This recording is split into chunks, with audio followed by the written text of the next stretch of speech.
He spent 10 years behind bars, but every single day he focused on one thing: memorizing the shape of the guard's keys. Every time a guard walked by, he quietly studied their waist. At night, he'd sketch the teeth of the key from memory, draw it dozens of times until it was perfect. He measured the key's length with folded paper, traced the outline with pencil rubbings, all for one goal: to recreate the key from scratch. But metal was hard to get in prison, so he turned to wood. During a work shift, he stole wooden scraps and hid them in his thermos.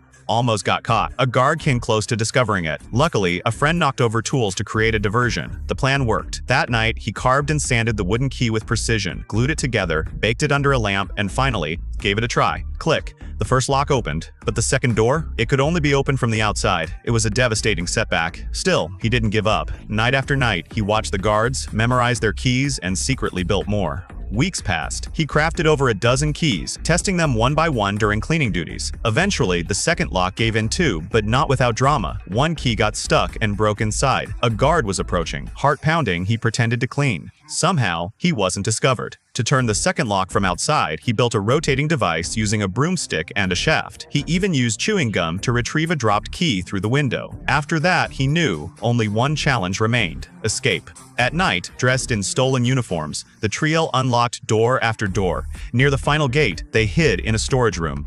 A guard nearly opened the door, but an upstairs prisoner smashed a light bulb to cause chaos, a perfect distraction. Finally, they reached the last locked gate. None of the keys worked. Just when all hope seemed lost, one of them grabbed a screwdriver and smashed the door open. They slipped outside, scanned the tower, used a mirror to watch the guards. When the timing was perfect, they ran out the gate, across the yard, straight to the street.